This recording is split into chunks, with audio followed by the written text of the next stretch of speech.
Hi, welcome to Science and Science. I'm Sam Seeger, and we have Professor Davis Burrell here to talk to us about the topic of genetic engineering. Genetic engineering. And what we've done, out of 200 emails, we've selected the top 6 questions about genetic engineering to ask Professor Burrell. Yes. So let's get started. Alrighty. The number one question, what is genetic engineering? Genetic engineering is a collection of techniques used to isolate genes, modify genes so they function better, prepare genes to be inserted into new species, and develop transgenes. Okay, great. Understand. Any questions? No, understood. The number 2 question, how did genetic engineering get started? In 1973, Dr. Herb Boyer and Dr. Stanley Cohen removed plasmid DNA from a bacterial cell and inserted a foreign genetic material into it. The result was daughter bacterial cells were produced. They expressed the protein products of the foreign DNA. Okay, that'll satisfy our emailers with that question. Question number 3. What fields are impacted by genetic engineering? The fields that are impacted of genetic engineering are medical, biotechnological applications, and agricultural. Okay, agriculture. Okay, farming and all that stuff. On a side note, question 3A, can you explain how genetic technology has more or less impacted the medical field? Well, Can you explain that? Well, the development of genetic engineering has allowed pharmaceutical companies to produce many drugs more cheaply in unlimited supply. For example, insulin. Insulin is a hormone necessary for treating the diseases diabetes before genetic engineering.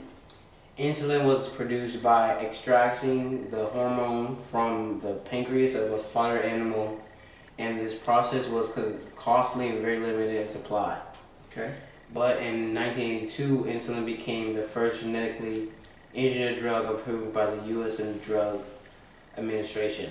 Okay. Other genetically approved drugs are human growth hormones for stimulating growth in children and who do not interfere with adequately produce the hormone of their own interfering for treating various vital diseases and cancers. The Saccharin interleukin 2 for use in treating some cancers, blood clotting factors to treating hemophilia.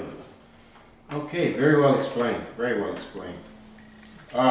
Question number 4. What are the benefits of genetic engineering? Genetic engineering is used when microorganisms help in the creation of new pharmaceuticals which cannot be made in any other way. Genetic engineering has helped with the production of drugs and vaccines and plants. In human use to treat genetic disorders and cancer, it also helps in supplying new body parts, specifically gene therapy, potential of creating new types of human beings with many advantage traits. Okay, great. Got a lot to look forward to from genetic engineering. Just like any other new thing that comes or evolves, there's always the ethical and moral side.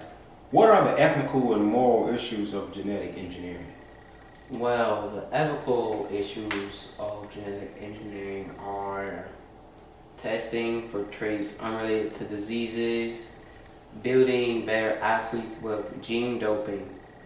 Gene doping is defined as the non-therapeutic use of cells, genes, or genetic elements to enhance athletes' performance. Wow. It takes advantage of gene therapy that involves the transfer of genetic material to human cells to treat or prevent diseases.